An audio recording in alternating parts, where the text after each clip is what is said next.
Women and children are often hit hard in armed conflict. Viewed by some as collateral damage, they are innocent victims who may be killed or injured in the violence or may have their lives shattered by tough economic sanctions. Sanam Anderlini is co-founder of the International Civil Society Action Network, a U.S.-based non-governmental organization dedicated to peace and security activism in conflict-torn countries. I talked to her about women, peace, and security. Women and children often suffer during conflict and have limited voices. How big of a problem is that? I think it's a tremendous problem because so often, first of all, women end up being the majority of who's left in terms of the population. If you look at, say, Afghanistan after the war, it's over 60% of the population were female. If you look at Rwanda after the genocide in 1994, 70% of the population were female. So we can't just assume that they are passive victims with no say and no capacity to do anything, because in fact they're the ones who are picking up the pieces, they're the ones who are looking after the children, the maimed, the men, the old, the sick, and so forth. And it's important to bring their voices into what the solutions are for the future. So how do women affect peace and conflict resolution?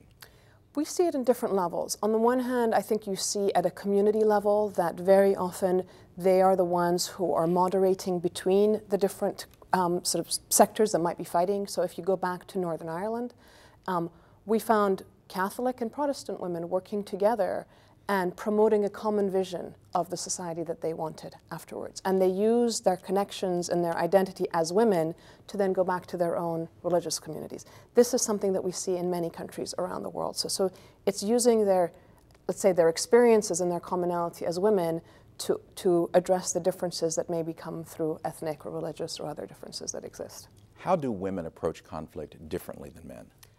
I think it has a lot to do with their experience of conflict. So if your experience of war and conflict has been seeing what happens to your community and it's being destroyed, your sense, your sense of what you want for the future changes, right? It's very much about a focus on what do we want for our children, what kind of society do we want, what kind of security do we want. And I think sometimes I say it's almost like two sides of a coin, that very often peacemaking is left in the hands of political power brokers or armed actors, and for them it's about power. And in fact, often when we see women involved, the perspective they bring is responsibility. So for me, it's a question of, we talk about power sharing, but I would be very interested to get men talking about responsibility sharing as well in war-torn societies. And women are often the voice of that sense of responsibility. How do you get women more involved in the process, in policy making, especially in those countries where women are marginalized, pushed to the fringe? Well, this is an interesting piece of it, that very often we're told that it's a cultural issue, that women are excluded.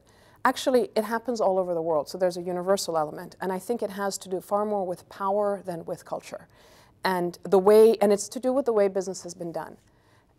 Diplomacy for 2,500 years was in the hands of the power elite.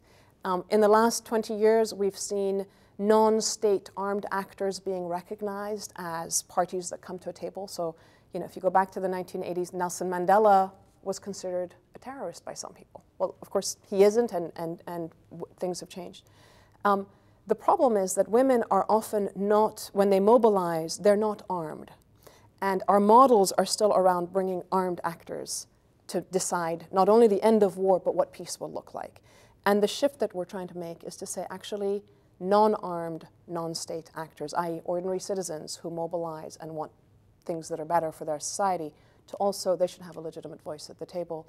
And we're working at different levels, the United Nations, the US government, and in countries where the conflicts are happening. Your organization, ICANN, was formed to address civil society issues. What does a civil society look like? Civil society is, to me, it really is about the people who have the courage to stand up and fight for a better vision of their society without using weapons. It's about grassroots, community-based efforts that come about. Maybe some are working for a change in the law. Maybe some are doing development work or providing relief services. At the moment, for example, we're in touch with Syrians who are providing trauma counseling to victims of war. So it really is about the courage that comes through the trauma that conflict brings, and it's these alternative voices.